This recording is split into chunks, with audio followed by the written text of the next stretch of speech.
What's up? It's been years since I've last updated you on my dash cam setup. So I already have a video full of facts and logic on why dash cameras are so important. So go check it out. Weren't you wearing the same thing? I was wearing the same outfit, wasn't I? But as a little bit of a recap, let's explain why dash cameras are still important.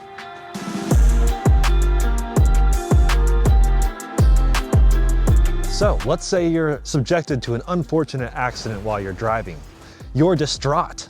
Hopefully you're not hurt, but your car, your precious Miata or whatever you're driving is hurt. You're furious because it wasn't your fault. But then you remember you have a dash cam. It caught it all on tape. It's no longer your word against theirs. You have proof. Did I get that right, Justin? No, Jordan, you're absolutely 100% correct. That's well put. Weren't you wearing the same thing? Mind your business, Cameron! As it turns out, Cameron was correct. We did wear the exact same outfits over 2 years ago in that original video, which definitely wasn't planned. See, this is why I keep insurance experts around. Now, here's some heart-wrenching footage of people who wish they had dash cams.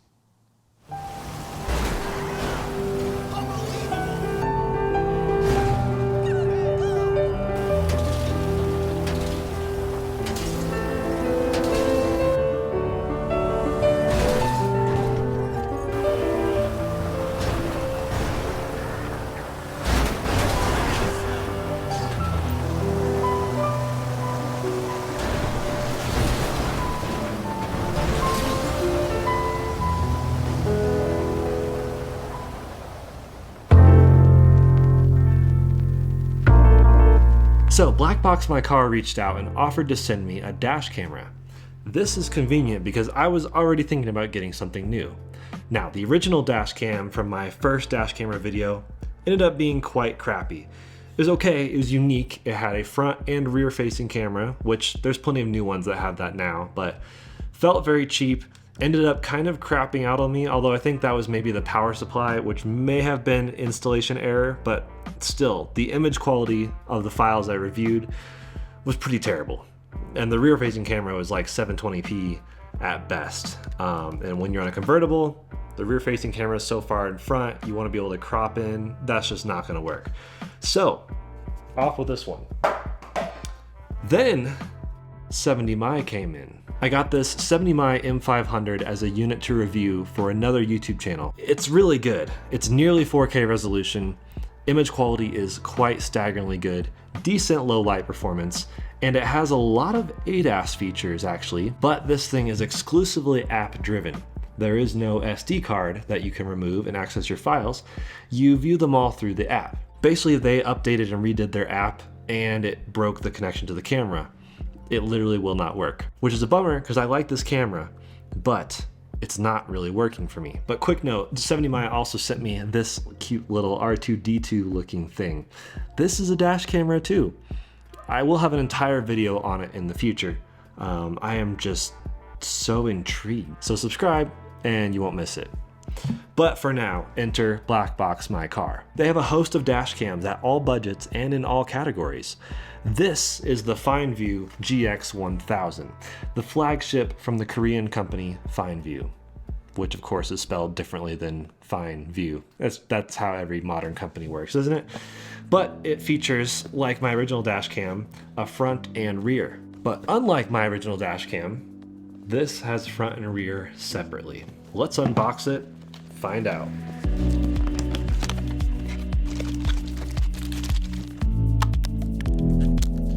This is a bigger unit, I will say, but feels solid, has a micro SD card slot up in the front, which is really interesting. You actually have to turn it off in order to pull the micro SD card out. That's an interesting design. I've never seen that before. Wi-Fi button right there, record mic button, and it's all pretty much matte black except the camera module itself, which is adjustable, is piano black. But wait, there's more. The rear camera, also with its own 3M adhesive, much smaller unit. I'll have to look up the specs on how this differs from the bigger one. Hard wiring kit, looks like. Everything looks familiar there. An initial knock on the FineVu is its proprietary power supply. Now, I'm sure it's not fully proprietary. I'm sure other things use this as well, but one thing 70mi has over everything else is the USB-C across the board. They're adopting the true industry standard. My old crappy one that I threw over there earlier has mini USB, not even micro USB, mini USB, as if it was stuck in 2004. This has its own kind of proprietary one, which is fine. It just means I have to rerun a new cable and I can't use my existing USB-C one. This should be, yes, the cable for the other camera. It's a TRRS cable, so tip, ring, sleeve. Looks pretty standard. I think it's not 3.5 millimeter, it's the one size below that, whatever that is. Very long length of cable, which is expected. Traditionally with these two cameras, you would have one in the front, one in the rear of like a sedan, maybe even a CUV or an SUV, depending on how long that cable is. And the fact that this is a standard cable, you could buy a longer one or an extension. My interesting use case is I'm gonna have both of these on the front windshield. So I can review front and rear footage. The rear one will just be kind of including my head or something because that's inevitable. You could, in theory, mount this maybe to like the roll bar or somewhere on the back, maybe even the license plate area, but this is probably not nearly weatherproof in any way, so I'm gonna nix that idea. But mounted under the front windshield somehow, we'll figure it out when we install it. Then we have, I guess, wire clips and more 3M adhesive, wire clips to help you run the wires, and a SD card to micro SD card adapter. That's awesome. Lastly, the quick start guide and warranty, which warranty is misspelled. This much of it is English. The rest of it, all other languages. Amazing. Nice quality box though. But that's it for the unboxing. Cameron's gonna be joining me on the installation. Let's go.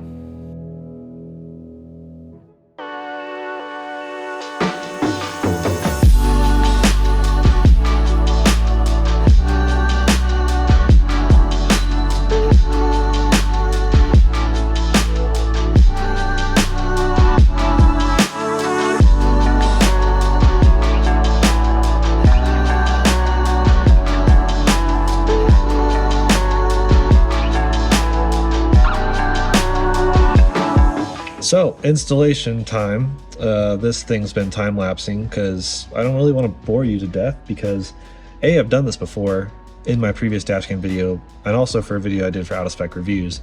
It's very simple. You basically just route everything through this. These screws come out on here, which is where the hood or roof latch goes, and then one screw there. So 6 screws total. They're T30 and T40 bits. And then this whole thing, these first slide out. This whole thing pops down. You have to pull really hard because intense clips, which I'm sure will break eventually. So I'm stuffing the wire because, as I mentioned, these are 2 separate cameras, which would typically be one in the front and then one maybe in the rear window of like a sedan or a CUV.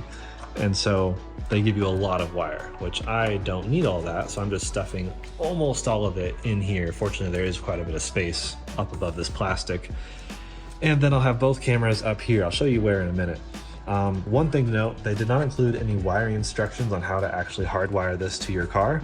Maybe they assume it's obvious, but it'd still be very nice and helpful, especially for anyone who's never done that before.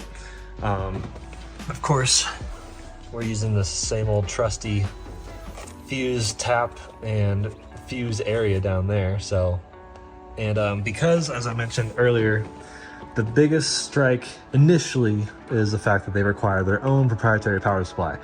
I already had USB-C all beautifully run up here and powered correctly, and now I have to do it with a different one.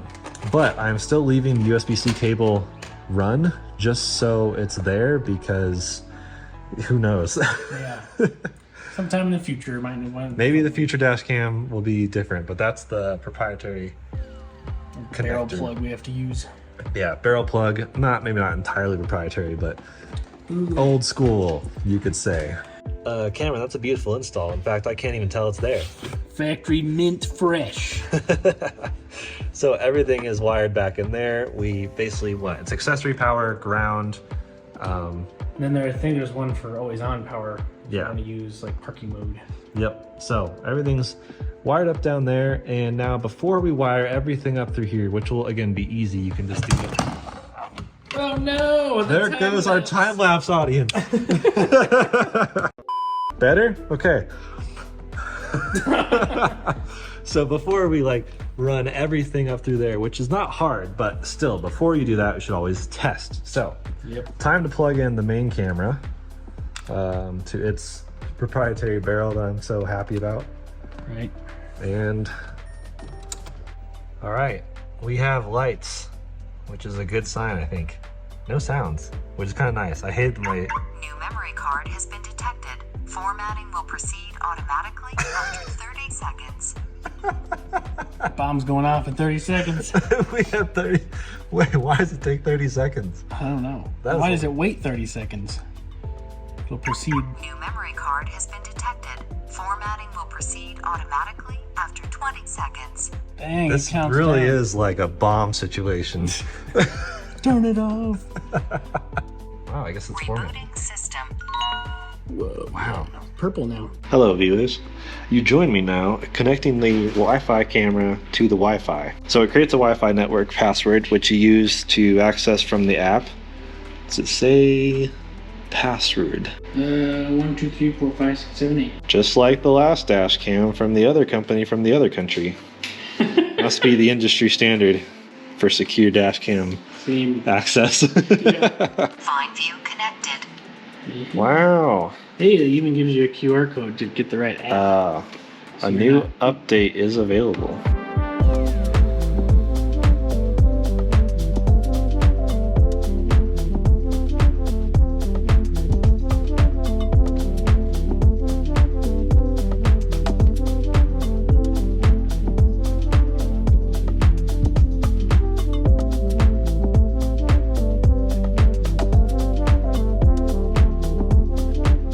So everything is installed. Got the dash camera right here and this one over here. I think technically we should have had them reversed because this apparently slides off its mount that way, which is blocked by that, but I'm not too worried about it. It works and sits perfectly fine right there. Can still get to the memory card, and the rear one is facing back there. So I'm going to basically live with the dash cam for a bit, figure out how it all works, and then in just a second you'll see what I think of it. And we'll see some footage. Sweet.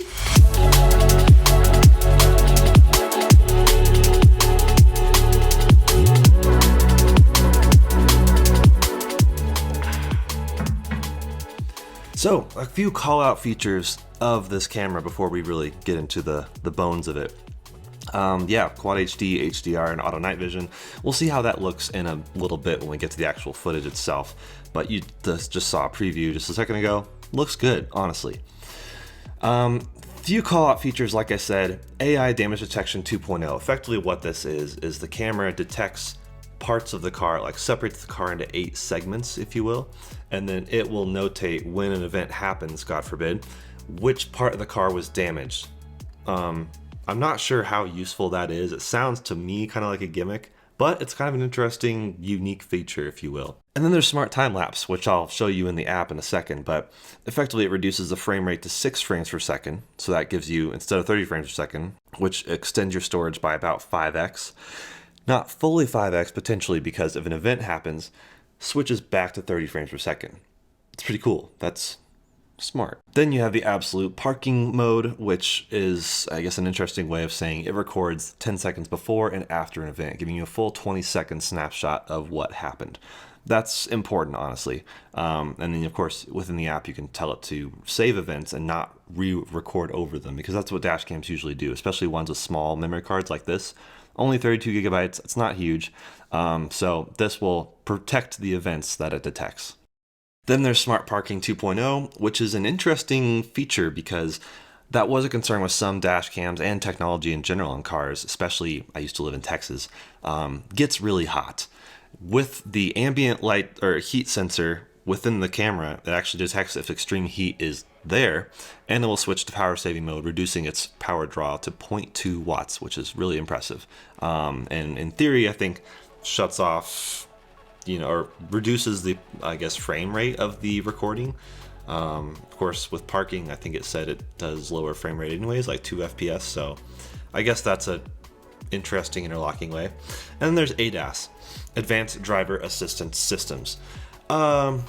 Yeah, it has ADAS features supposedly. It says plug in the external GPS module, which is included in the box. It wasn't in my box, but I've been driving around with the camera. Every time I drive, it says GPS connected. So maybe the GPS is within the camera now and they just haven't updated that on the website. Not really sure. FineVu would be great if you figured that out, but regardless, I haven't been getting any ADAS alerts and I have everything set to do so, which I'll show you in the app in a second. Right, so quick addendum from out in the field. There's the dash cam sitting up there. It does have ADAS, as it turns out. I guess I just wasn't in a environment where that would actually work. So the 70My M500 dash cam had ADAS, and that was in the form of like lane departure warning and stuff, which was super annoying because it can't tell when your blinker's on, which means every single time you change lanes, it says you're departing the lane. That's not ideal. This one actually has really useful things. It warns you every time you're coming up to an intersection with a red light camera, and it lets you know when the car in front of you starts leaving at a stoplight. Just like that little chime when that guy pulled away. It's awesome. It just doesn't always do it. I want to say like half the time, which is cool. So I guess my experience with ADAS and dash cams is somewhat consistent so far. It's cool when it works, but it's a little gimmicky, and I don't know if it's that awesome. So, which is kind of like ADAS in cars, actually. It's great when it works. All right, back to the studio. Speaking of app, let's check it out. So I'll walk you through a quick detailed overview of the app itself. Opening the app right here. By the way, I already hit the Wi-Fi button on the camera, so should be connected. Connect dash cam, join, and dash cam connected. There we go. So pretty simple, intuitive app if I do say so myself. At the top right, that up button is actually an updates button. So you can check for updates, although it will prompt you if there actually is an update by default. It's a little bit slow sometimes, but there we go. There's all the current versions. So just so you know, this is 1.00.002 firmware. And yeah, in case you want to know everything, app version 1.1.42. And you can turn off notifications if your dash cam's working perfectly and you don't want to update it anymore. That's an option, which is great. Then you get back here. This is where we can check the live view. Now, by the way, UTC -7, I think is the time zone I'm in. Pretty sure if I remember correctly, but I don't know if it's actually capturing the time and listing it on the files. But we can see live view here, which is awesome. So here's the front. You can actually see you down the bottom left there. And then you can preview the rear, which by the way is upside down because that's how the camera is mounted. And you can just flip it in post later if you need to. But you can mirror it and save a screenshot, which is interesting. I don't know why that's there, but it's kind of cool. And then you can adjust settings. Step 1, oh, this is like to calibrate, so, which I can't get out of now. I'm locked into it, so I have to keep walking through it. Recommended area, yep, there we go. Yep, success, okay. So you can calibrate it. Exiting that, you have to wait a second every time you do something. Downloaded video, no downloads, haven't downloaded anything. Dashcam file, this is where you can access your files. So you can sort them, all normal events, manual, motion, or parking. So here's all your files. Pull one up here. This is me just idling here. And when you're previewing a file, you can actually zoom in all the way to 3x, and you can see how the resolution's not amazing. Yeah, that's a little bit pixelated. And you can check file information. That's where it shows you the resolution. So 1440 Quad HD again, not 4K. I really think it would have benefited from 4K, but then that's using more bandwidth and data. So not the worst thing, but you can also preview what the rear is seeing here. In theory. There we go. It's me. So exiting back out of there. Then there is settings. Here's where you can turn the mic off and on. Sound 1, 2, 3, and 4. By the way, sound 1 is plenty loud. I don't know why anyone would have louder than 1. I guess if you're driving top down and really want to hear it yelling at you. This is where you can adjust the time zone, which I did. Environment. So miles per hour, kilometers per hour. You can change the password. The password again is default 1, 2, 3, 4, 5, 6, 7, 8. Maybe like Cameron said, that's just part of the chipset that all these dash cams use, or it's just universal, I don't know. Speed display, security LED, brightness LED, that's all stuff in there. Then camera, you can adjust the rear camera brightness and turn on and off HDR. Memory card, you can format that here, or you can set overwrite protection on certain things. Then record, set standard smart time lapse, which is a special feature with this camera where it'll record basically 1 out of every like 6 frames, I think, or maybe it was like 6 FPS, something like that. So it drastically reduces the amount of footage captured, but honestly, you don't really need more than 6 frames per second. Even 1 frame per second is probably good, but that's a way to save space and capture more and more data, because as it stands with the 32GB memory card they included, it actually only saves about an hour and a half of driving. Then you can have event sensitivity. Oh, by the way, 15 FPS is like in between smart and standard. Event sensitivity, low, medium, and high. This dash cam is very sensitive. With the 70mm M500 I had before, I was able to actually just leave it on low, and it seemed fine even with this car that's pretty stiff. With this one, on low, I was still triggering events literally every single minute. So it was locking all my footage. Yeah, not good. So way too sensitive on this thing, so I have that turned off. You can do anti-flicker and record quality settings, so that's nice. ADAS, this stuff, I haven't really seen or heard it in function, so that's interesting. I'll keep an eye out on that in like future updates. Like I'm gonna keep living with this camera for a while and like tune back in future videos and let you guys know what has changed, but none of these things are actually happening to me in the car. None of them are audible. And it says, as long as the speaker sound is not turned off, they should tell me stuff. So not sure why it's not. And then power, here's where you can adjust time off settings and reset the dash cam itself. So that's it. The last thing there is event summary. And that just shows you a summary of your events, tells you how long your drives are, which is kind of cool. If you need to keep track of that for any reason. So here's where you can see my drives, average miles per hour. It doesn't calculate distance, even though it should. This thing has a GPS built in, so I don't know why that's not really working. And of course the events say 0 because I had to turn that off because it used to say like 1 million events every drive. So that's the app itself. Let's go look at some footage and wrap up with final thoughts. Welcome back to my office. So the footage itself, as you saw, it's not too hard to retrieve it from the app. It just takes a while. And by that I mean worse than 1-to-1. And by that I mean a 30-second clip takes like at least a minute to download, so you're just sitting there waiting forever. But it lets you select front or rear or both, and it gives it to you in a .mov format, which is readable by everything including your phone. Now the other quicker way to get the info is to retrieve the SD card, which is awesome. I'm glad you can do that. 70my. And then import it on your computer. So here I have my computer, and opening it up, it's not the fastest storage, by the way. It's a very convoluted kind of file structure. Let's open that up here. Yeah. Then at the bottom, here's the actual, I guess, things, and they're all .avi files, which very few programs really read those. I have never really used .avi files. It's kind of annoying. So, but here's normal. We'll just open that one because that's where all the normal clips are. And open it. I had to download a whole nother app called VLC. Oh, there we go. So yeah, that's a way. You have to open it with VLC. I tried to export them from VLC to a .mov or something I could read better with other apps and even put in Final Cut. Didn't work. So that's a frustrating component to this camera. I don't know why it uses .avi files, especially when it downloads it to your phone in .mov. I know I'm getting in the weeds, I'm probably losing you, but really quick, you can use something like Cloud Convert to convert the .avi to .mov. It takes a bit, but it works. So here, let's actually look at some of the footage. I have a couple clips here just to show off. I guess first we'll look at the ones that were downloaded on the phone.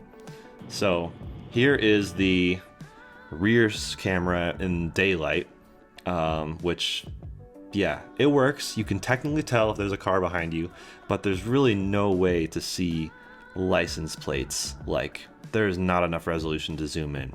Technically, this did say Quad HD when I checked the logs, and same with right here. Nighttime, this is with HDR on.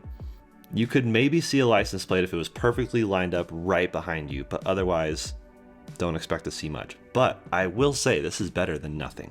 Now for the front footage. Of course, you do have a better field of view because it's not, reverse looking through the cabin, but it's okay. Here you can see I'm following someone. You just can't see a whole lot, which is kind of expected. But yeah, here's just cruising along, and even this close, still can't really see his license plate or anything. Maybe right here you can. So it's just enough somewhat decent footage, maybe slightly usable. But in a pinch, I mean, this is better than nothing by far. Back with the daylight, here's a kind of a harsh lighting conditions from the front. And this is actually pretty good. I've seen much worse dash cameras. So not the worst, but another thing I wanted to mention, back of the memory card, if you open it up, there's no way to access the rear files, which is frustrating. So to get to the rear files, you have to download it through the app on the phone, which is just really frustrating. Or what's faster, which you saw me do with this one, is I just previewed the file in the phone and did a screen recording on the phone itself. So there's ways around everything. There's a way to make this camera work, but that's kind of what the footage looks like. So here's my view on the FineVu, see what I did there, GX1000. It's a good dash cam, honestly. I, of course, am nitpicking it. I've become picky because I've worked with so many dash cams, so I have a really high bar. This one really is a solid option. It does have some of the things I like, such as removable storage. Granted, that's annoying to work with. It has the front and rear cameras, which are separate, so you can actually put them wherever you want, especially useful in a sedan or a CUV or a truck or whatever, but even in a convertible, it does work. So I'm planning to run this for a while. I have no current plans to like ditch it and go with something else. I did leave, like I said, the original USB-C cable from my 70mm camera running through the car because I may want to go with something else at some point, something better, but this will still work. This is genuinely a good enough dash cam, and by far, any dash cam is better than none. This is better than many of the Amazon ones I've seen and tested, so props to that. Props to FineVu for getting quite a few things right, and props to them for having an app that works. So did you learn something? What did you think? Give it a like if you like, and subscribe so you don't miss more content, such as the R2-D2 looking camera from 70mm that I'm very, very curious to try.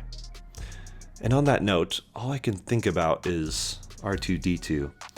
So I'm gonna go watch The Phantom Menace. At me in the comments, you prequel haters. This is definitely not scripted, by the way.